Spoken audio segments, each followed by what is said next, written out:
guys. If you want to get me out of my clothes, you need to buy the Angry Brothers Big Skull mug. On sale now.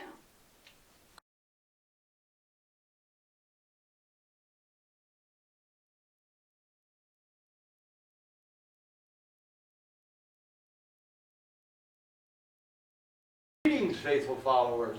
I'm Brother Jack Angry, along with Countess Boobula, and welcome to another edition of Movie Night Live from the Monastery of Mayhem in the Angry Brothers Omaha Shock Rama. Tonight's movie, we have a really great feature for you. This is a little more of a current film. It was done like in the mid-'80s, but it's still public domain, so don't even think about trying to sue us or file a copyright claim against us, because it won't work.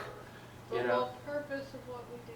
That's right. The whole purpose of what we do is to bring you, our viewers, movies you might not have ever thought of seeing. But we bring those to you. We're like we're like the traffic wreck on the highway. You want to look away, but you just can't. It's that bad. Yeah, it's that bad. But hey, this is what we're here for. This is what we do. So let's get on with the show. Now tonight's show, as I said, is The Picks, starring Karen Black and Christopher Plummer.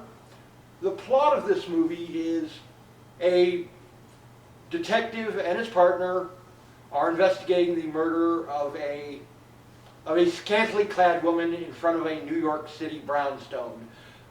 Basically, she was thrown from the top of the brownstone and obviously fell to her death. And as the investigation progresses, the detective and his partner run afoul of some kind of devil cult, because there's psychic attacks, demonic attacks, and sacrifices and all that happy horseshit. And much hilarity ensues. But now the thing that sets this movie apart from most of the ones is the cast. It's got some really some high star power in this one. Karen Black, the star of Nashville, the star of Trilogy of Terror, the star of Black Sunday. Not the one with Barbara Steele, but the one with James Caan, where the blimp flies into the stadium and all that. If you were around in the 70s and 80s, you'd remember it. Great movie, great disaster film. Karen Black, the Trilogy of Terror, the Zuni fetish doll.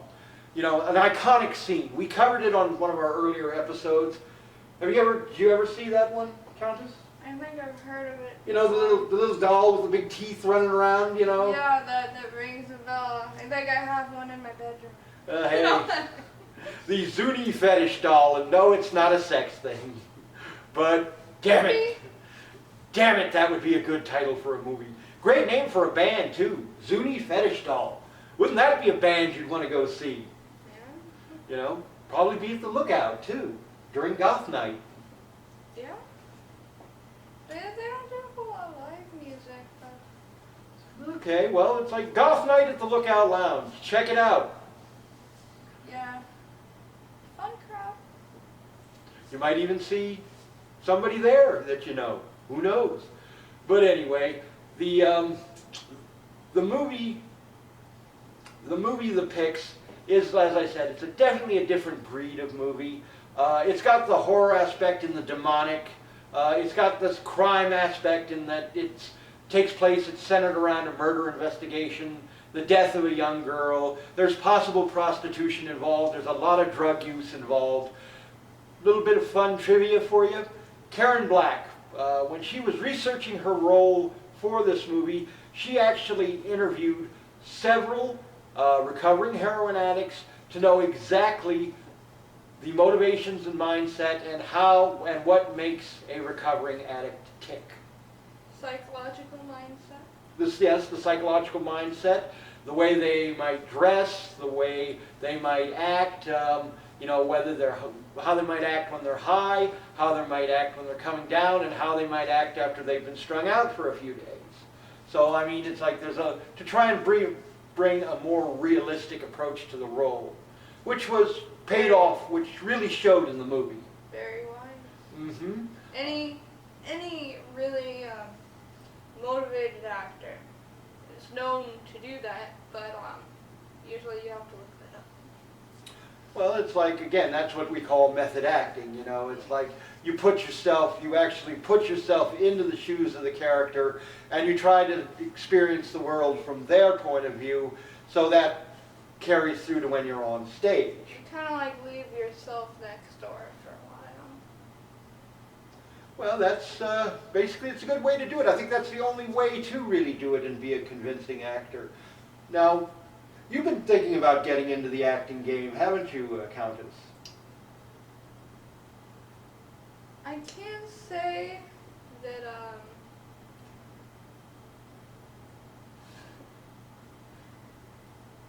still a lot of secrets. Ah, okay, we'll... Coming soon. Hush, hush, coming soon, you know.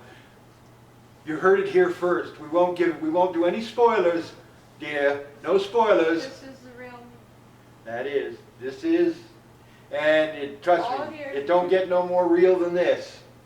But we love you, and we're so thrilled to have you as part of our little family here at the Monastery of Mayhem.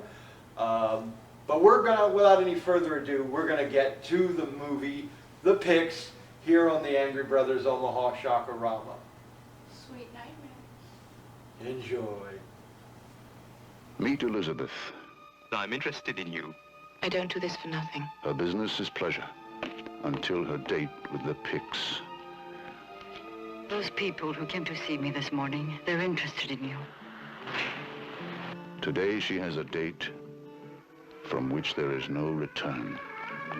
Ever noticed that before? Yes. It's a Pix. A Pix? What the hell's a Pix? Police, open it up. Please just help me. What's going on, Meg? I'm asking you simply to trust me and not to ask so many questions. What's wrong? Let me go. There is no escape for Elizabeth. She has a date with the Pix. The Pix, rated R.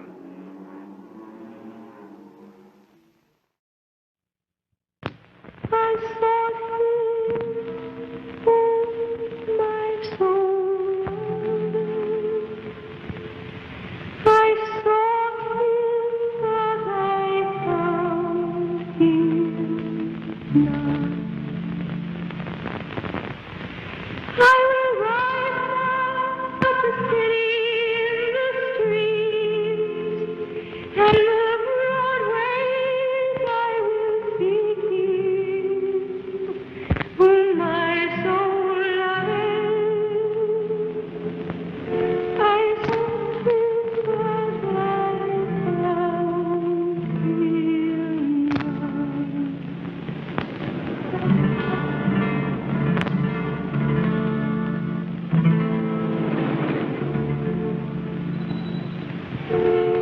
the watchmen that go about the city are the deep, to whom I said, saw ye him, whom my soul loveth?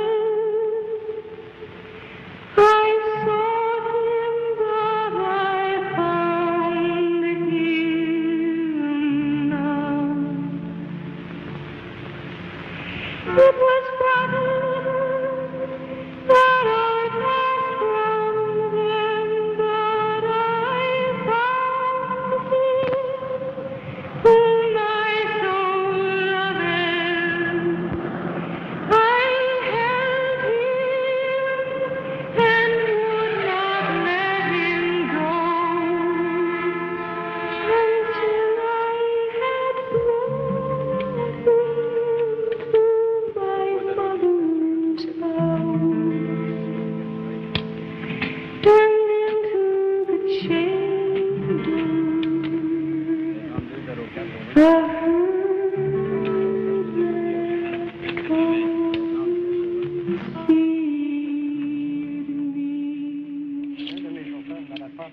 Well, greetings, faithful followers. Welcome back. What do you think of the Pix so far? Well, I'd say I don't feel like being thrown out a window anytime soon. Oh, I know. It's like that. It's like that makes me wince just thinking about it. And I have been thrown out a few windows in my time, but I keep coming back, so. Not enough drugs in the world. No. That's true. I mean, the whole drug thing, it's like, what does they say? Rehab is for quitters. But anyway, yes, and try the veal. I'll be here all week. Ba-dum-bum. But no, there was a little bit, funny little story in regards to this movie. It's not widely known, and this took a lot of research on Brother Jack's part to find this. I have my sources, and it's like they're pretty accurate, and I swear by them 100%. There was a scene in which Karen Black's character is supposed to throw open a closet, and there's a body in there, whether it's a sacrifice victim, a murder victim, or what have you. We're really not sure. The scene was never made it into the final cut, but as a gag, the crew placed one of their technicians, sound guys, best boy or whatever, in the closet, and they covered him in poutine. And for those of you who don't know, poutine is considered the national dish of Canada. What it is, it's French fries covered with cheese curd, usually cheddar or white cheddar cheese, smothered in brown gravy. Sounds tasty, but... It may be tastier than it looks. Yeah, it's like, I won't go into what it looks like. That's rather disgusting, but hey, it still tastes good. Talk about a brown exorcist feel. There you go. Yeah, it's like, I hope you're a big fan of the color brown.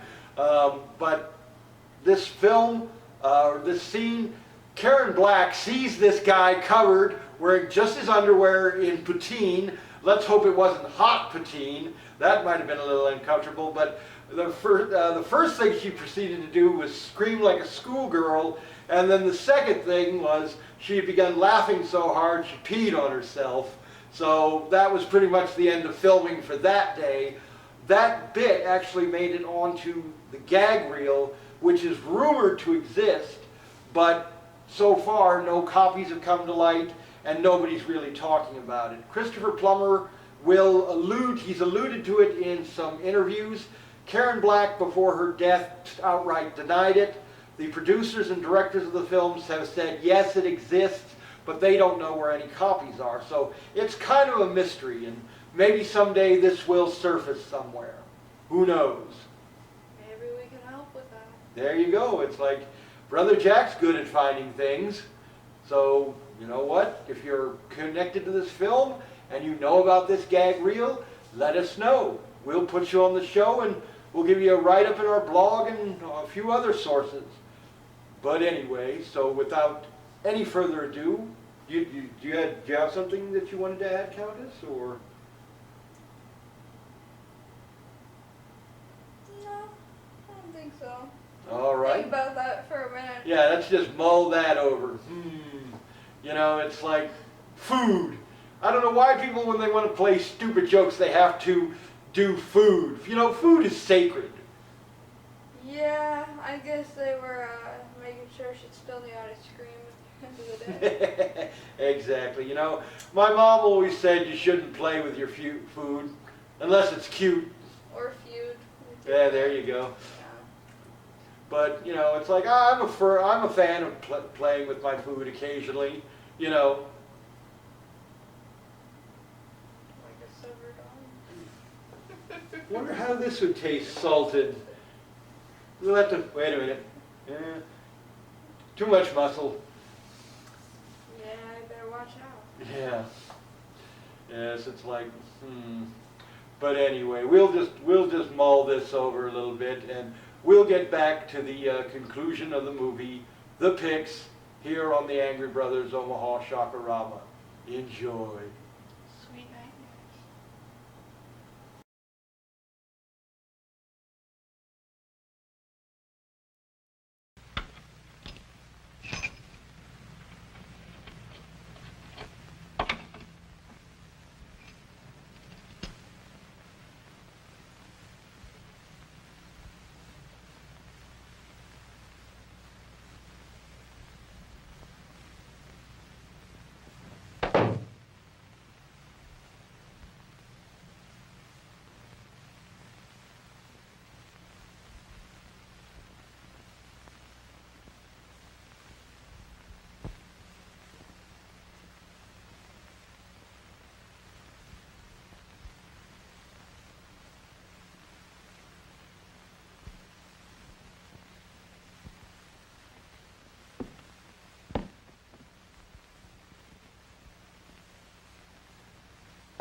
Well, welcome back. What did you think of the picks? Now this movie, and I think the Countess will agree with me on this movie was kind of hard to classify. I mean, when Brother Jack was reviewing it, he had to kind of sit and scratch his head a little bit to really figure out how to classify this movie. It's not quite horror, it's not quite a murder mystery, it's not quite a crime drama. But I mean, realistic elements, and that's what makes it kind of... Well, I mean, if you're a fan of like SVU or Law and Order, or even the old stuff like Police Story, even Dragnet, if you were a fan of those kind of shows, this would have struck a chord with you because it was the police investigation side of it was done believably. These two detectives were handed a case that was obviously out of the ordinary, and it really just snowballed up into this whole satanic mess that they had to deal with. Paranormal, psychological thriller, but you know, sometimes with a really good movie, you have to really sit down and talk about it. Sometimes it can be harder to classify. Well, that's exactly small true. Sitting. That's very true. And speaking of paranormal, if you're part of a local paranormal investigative team here in Omaha, and you want your group to get some publicity, we'd love to sit down and talk with you. We'd love to find out more about what your group does. Hell, we'd even love to go on an investigation with you. We'd film it as a segment for the show. Get in touch with us at theangrybros@gmail.com, or you can go to our website at www.theangrybrothers.com, or just like us on Facebook, it's The Angry Brothers Omaha Shakarama. I mean, wouldn't you like to go on a paranormal investigation, Countess? Yeah, I'm tired of spooking myself. Well, and you don't want to spook yourself. That's never any fun. It's like, yeah, I spook myself a lot, you know. I have it scheduled times about 2 times a week, so no more than that. Well, no, we don't want to get over spooked, do we? That's never good. Tends to make you late for work the next day. Or late for sleep. There you go. It's like,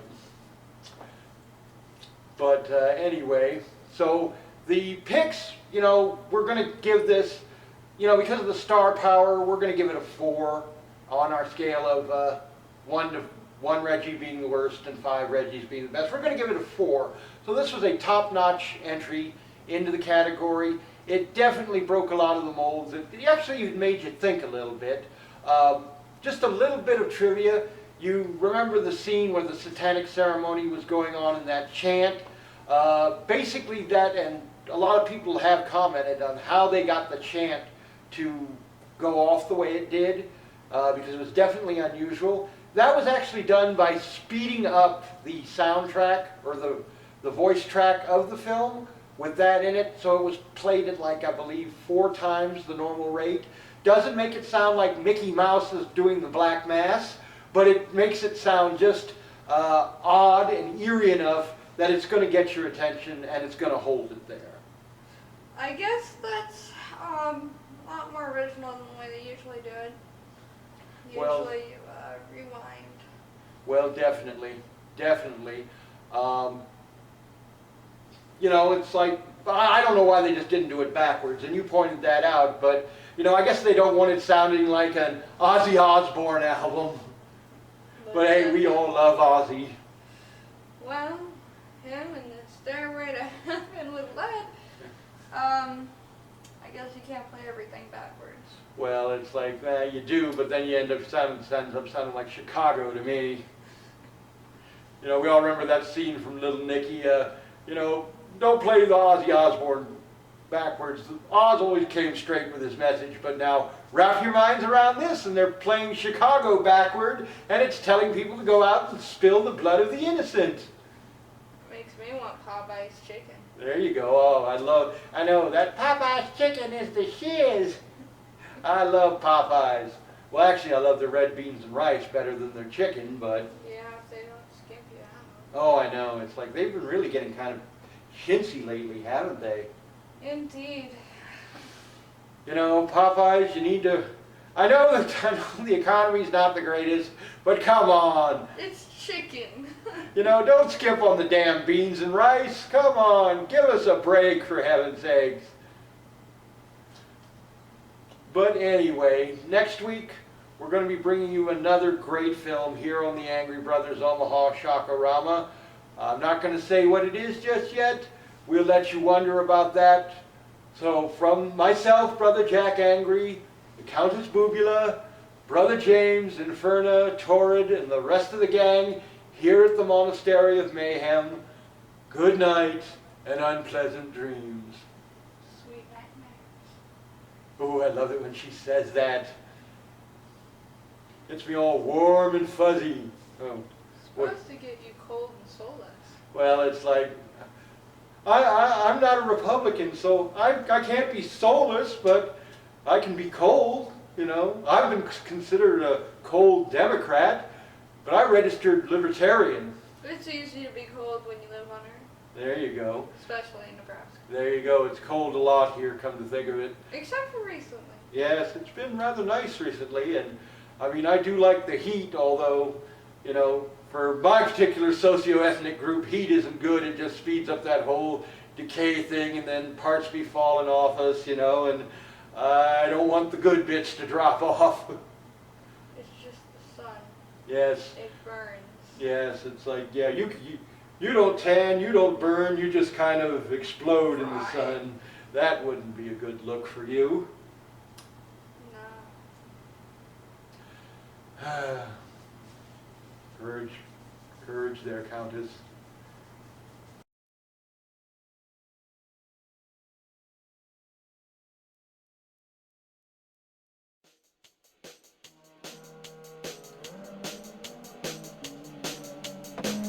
Well,